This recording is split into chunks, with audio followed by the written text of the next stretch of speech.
வணக்கம். All in one zone devotion சேனலுக்கு உங்களை அன்புடன் வரவேற்கிறேன். இன்னைக்கு நம்மளுடைய சேனலில் ஆடிப்பூரம் சிறப்பு பூஜை மற்றும் அலங்காரம் பற்றி தான் நம்ம விரிவாக பார்க்க போகிறோங்க.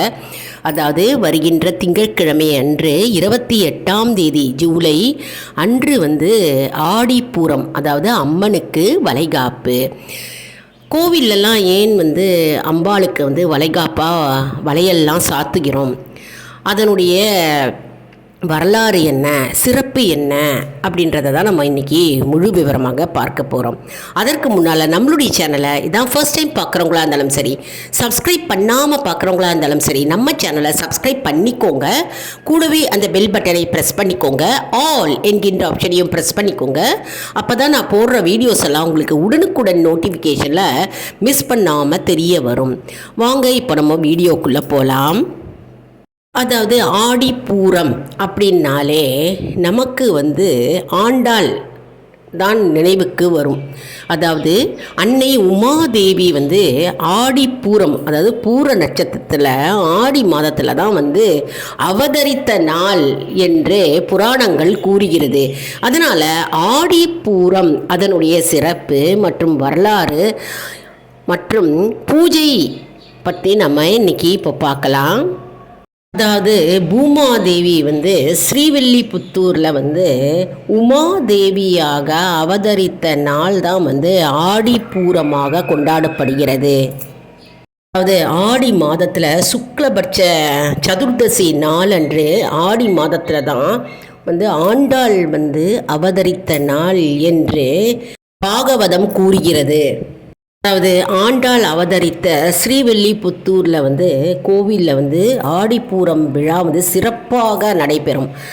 அந்த கோவிலில் மட்டும் இல்லைங்க, மற்ற எல்லா கோவில்களிலும் சிறப்பாக ஆடிப்பூர திருவிழா அம்மனுக்கு வளைகாப்பாக சிறந்த முறையில் நடைபெறும். அதாவது ஆடிப்பூரத்தில் தான் உமாதேவி அவதரித்த நாள் மற்றும் ஆண்டாள் அவதரித்த நாள் என்று புராணங்கள் கூறுகிறது. இப்போ பார்த்தோம்னா ஆழ்வார்கள் தான் உமாதேவியை, அதாவது ஆண்டாளை எடுத்து வளர்த்தார்களாம். ஆண்டாள் சிறு வயதில் முதல் சிறு குழந்தையாக இருக்கும்போதே பகவானின் நாமத்தையும் பாடல்களையும் சிறப்புகளையும் கேட்டு வளர்ந்து வந்தாளாம். அப்பொழுது அவருக்கு பகவான் மீது, இறைவன் மீது காதல் வந்தது. அப்பொழுது என்ன ஆயிற்று, ஸ்ரீரங்கத்தில் பள்ளி கொண்டிருக்கிற ரங்கநாதரே ஆண்டாளை தனக்குள் ஏற்றுக்கொண்டாராம். இது உலகிற்கு அவருடைய பக்தியை காட்டும் வகையில் பகவானே ஆண்டாளை தன்னுள் ஐக்கியமாக்கி கொண்டாராம். அதாவது அத்தகைய சிறப்பு வாய்ந்த ஆடிப்பூரத்தன்று மட்டும் இல்லைங்க, எப்போலாம் பூர நட்சத்திரம் இருக்குது அப்படின்னா அந்த நாளில் மனமாகாதவர்கள் கோவிலுக்கு சென்று ஆண்டாளை வழிபட்டால் கண்டிப்பாக வரன் தன்னை தேடி வரும். அதாவது திருமணம் கைகூடி வருமாம். பூர நட்சத்திரத்தில் திருமணம் ஆகாதவர்கள் ஆணோ அல்லது பெண்களோ கோவிலுக்கு சென்று ஆண்டாளை தரிசனம் செய்து அவளை வழிபட்டால் தனக்கு திருமணம் விரைவில் கைகூடும் என்பது நம்பிக்கை. பூரத்தன்று கண்டிப்பாக நாம் பெருமாள் கோயிலுக்கு சென்று ஆண்டாளை தரிசிக்க வேண்டுங்க. அதாவது குழந்தை இல்லாதவர்களுக்கு கண்டிப்பாக குழந்தை பேறு கிட்டும். அதனால் நாம் ஆடிப்பூரத்தன்று கண்டிப்பாக நம்ம கோவிலுக்கு போய் அம்பாளை தரிசிக்க வேண்டும். மற்றும் அன்றைய தினம் அம்பாளுக்கு சிறப்பு வாய்ந்த நாள். நம்ம முன்னாடியே வளையல்கள்லாம் வாங்கி கொடுத்துடணுங்க கோவிலில் அம்பாளுக்கு சாத்துறதுக்கு. மற்றும் நம்ம வீட்டில் அம்மன் இருப்பாங்க இல்லையா, நம்ம வீட்டில் இருக்கிற அம்மனுக்கு நம்ம வளையலை மாலையாக கோத்து நம்ம வீட்லேயும் போடலாம். அதே போன்று வேலை இல்லாதவர்களுக்கு நல்ல வேலை கிடைக்கும். அதே மாதிரி தொழில் மந்தமாக இருக்கிற நிலையில் தொழில் வளர்ச்சி கூடும் மற்றும் தொழிலில் வியாபாரம் அதிகரிக்கும். அதனால் ஆடிப்பூரத்தன்று நம்ம கண்டிப்பாக கோயிலுக்கு சென்று நம்ம அம்பாளை தரிசிக்க வேண்டும்.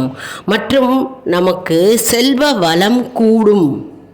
அதாவது ஆடிப்பூரத்தன்று பெருமாள் கோவிலையும் சரி, சிவன் கோவில்களிலும் சரி, அனைத்து கோவிலையும் சரி அம்மனுக்கு அலங்காரம், வளையல் அலங்காரமாக அலங்காரம் செய்வார்கள். மற்றும் பங்குனி மாதத்தில் கோவிலில் தெய்வங்களுக்கு திருக்கல்யாணம் நடக்குங்க.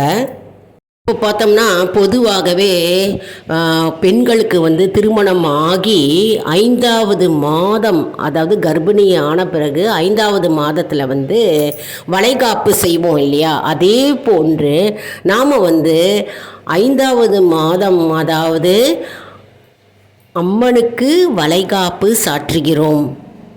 ஏனென்றால் பங்குனி உத்திரத்தன்று நாம் இறைவனுக்கும் அம்மனுக்கும் திருமணம் நடைபெறுவதையொட்டி 5வது மாதமாக ஆடிப்பூரத்தன்று அம்மனுக்கு வளைகாப்பு சாற்றுகிறோம். அது உலக உயிர்கள் அனைத்தையும் சரி, நம்மையும் சரி படைத்தவர் அந்த ஆதி பராசக்தி அம்பாள் ஆவார் இல்லையா? அதனால் ஆடிப்பூரத்தன்று நாம் அம்பாளுக்கு அலங்காரம் செய்து, வளையல் அலங்காரம் செய்து அம்பாளை மகிழ்வித்து ஆடிப்பூரத்தன்று நாம் சிறப்பாக கொண்டாடுகிறோம்.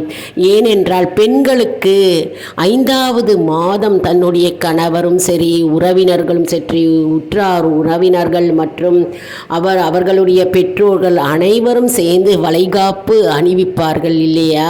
வளைகாப்பு விசேஷம் செய்வோம் இல்லையா? பெண்களுக்கு, நம்ம வீட்டு பெண்களுக்கு, அதாவது தாய்மை என்பது மிகவும் சிறப்பு வாய்ந்ததாகும். அதாவது நம்ம வீட்டு பெண்களுக்கே நாம் வளைகாப்பு செய்து நாம் அவளை மகிழ்வித்து நாம் உற்சாகப்படுத்துகிறோம் இல்லையா? 5வது மாதம் நம்முடைய வீட்டு பெண்கள் கர்ப்பிணியாக இருக்கும்போது அதே போன்று உலகத்து உயிர்களை காக்கும் படைத்த ஆதி பராசக்தி அம்பாளாகி அந்த அம்மனுக்கு வளைகாப்பு சாய்த்து நம்ம அவளை மகிழ்வித்து சிறப்பு மிக்க அந்த ஆடிப்பூரம் நாம் அம்பாளுக்கு அபிஷேகம், அர்ச்சனை, ஆராதனை மற்றும் பிரசாதங்களை வழங்கி நாம் மிக சிறப்பான ஒரு வைபவமாக நாம் அந்த ஆடிப்பூரத்தன்று நாம் கொண்டாடுகிறோம்.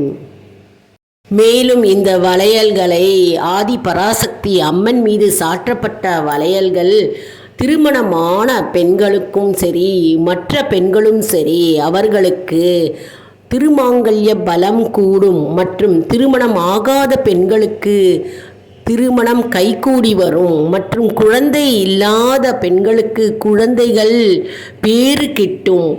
மற்றும் எல்லா செல்வங்களும், நலன்களும், ஐஸ்வர்யமும் அவர்கள் குடும்பத்தை தேடி சேரும் என்பது நம்பிக்கை.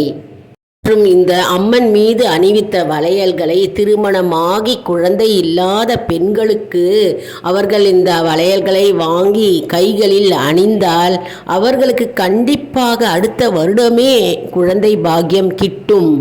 அதனால் நாம் ஆடிப்பூரத்தன்று நாம் அம்பாளை தரிசிக்க வேண்டும். நம்மளால் முடிஞ்சது அபிஷேக பொருட்கள் வாங்கி கொடுக்கலாம், அர்ச்சனை செய்யலாம், வளையல்கள் கண்டிப்பாக கொடுக்கலாங்க. 1 டசன் வளையல் இல்லை 1/2 டசன் வளையலோ, இல்லை எவ்வளவு முடியுமோ, இல்லை பெட்டி பெட்டியாகவே வளையல் கொடுக்கலாம் அம்பாளுக்கு. சில பேர் வேண்டிக்கிட்டு என்னுடைய பெண்ணுக்கு குழந்தை பேரு கிட்ட வேண்டும் என்று வேண்டிண்டு அவர்கள் வளையலை சாத்துவார்கள் அம்பாளுக்கு. இன்னும் சில பேர் குழந்தை பாக்கியம் கிட்டியது என்று வளையல்களை அம்பாளுக்கு சாத்துவார்கள். மற்றும் திருமணம் ஆகணும் அப்படின்னு வேண்டிண்டும் நம்ம வளையலை சாத்துவோம். எவ்வளவோ பிரச்சனைகள், எவ்வளவோ துன்பங்களுக்காக அம்பாளை வேண்டி பிரார்த்தனை செய்து வளையல்களை சாற்றுவார்கள்.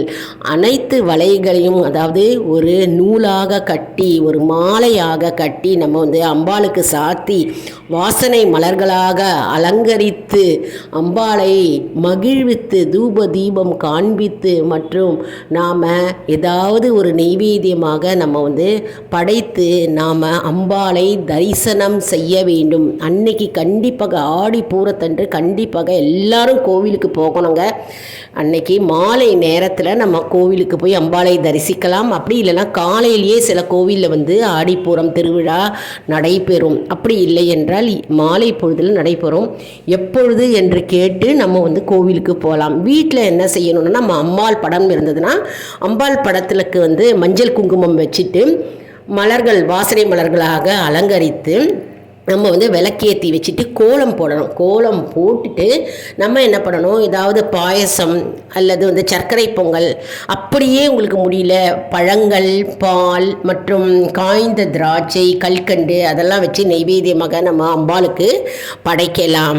படைத்து நம்ம லலிதா சஹஸ்ரநாமம் சொல்லலாம். வீட்லேயும் வந்து நம்ம கண்ணாடி வளையலை வந்து மாலையாக கோர்த்து அம்பாளுக்கு போடலாம். அப்படி இல்லை என்றால் வளையலை வாங்கிக்கோங்க. வளையலை வாங்கி அம்மன் பாதத்தில் வச்சாலே போதுங்க. அதுவே வந்து சிறப்பு வாய்ந்ததாக இருக்கும். அதனால் ஆடிப்பூரத்தை அன்று நாம் வந்து மறக்கக்கூடாது. அன்றைய தினம் கண்டிப்பாக நம்ம கோவிலுக்கு சென்று அம்மனை தரிசனம் செய்ய வேண்டும். அனைத்து உயிர்களையும் படைத்து காத்து ரட்சிப்பவர் ஆதி பராசக்தி அம்பாள் ஆவார். அதனால் ஆடி பூரத்தன்று அம்மனுக்கு வளையல்களாம் வாங்கி கொடுத்து அம்பாளை தரிசனம் செய்ய நமக்கு பெரு பாக்கியமும் புண்ணியமும் கிடைக்கும். என்ன அன்பர்களே, இந்த வீடியோ உங்களுக்கு மிகவும் பயனுள்ளதாக இருக்கும் என்று நான் நம்புகிறேன். இந்த வீடியோவுக்கு ஒரு லைக் கொடுங்க. இதை மற்றவர்களுக்கும் ஷேர் செய்யுங்கள், அவர்களும் பயனடையட்டும். அதாவது எவ்வளவுக்கு எவ்வளவு நம்ம ஷேர் செய்கிறோமோ அவர்களுக்கும் நல்லது, நமக்கும் நல்லது வந்து சேரும். அடுத்த வீடியோவில் வேறொரு தலைப்புடன் உங்களை வந்து சந்திக்கிறேன். அது மட்டும் இல்லைங்க, ஆல் இன் ஒன் ஜோன் அன்பர்களுக்கு ஒரு அன்பான வேண்டுகோள். நம்முடைய கம்யூனிட்டி போஸ்ட்டில் கேள்வி பதில் நேரம் வருங்க. அந்த கேள்விகளுக்கு பதில் தாங்க. இதன் மூலம் நம்முடைய ஆன்மீக பயணம் எப்படி இருக்கிறது என்பதை நாம் தெரிந்து கொள்ளலாம் இல்லையா? இது சப்ஸ்கிரைப் செய்தவர்களுக்கு மட்டுமே தெரிய வரும். அதனால் நம்முடைய சேனலை மறக்காமல் சப்ஸ்கிரைப் செய்து கொள்ளுங்கள். நன்றி, வணக்கம்.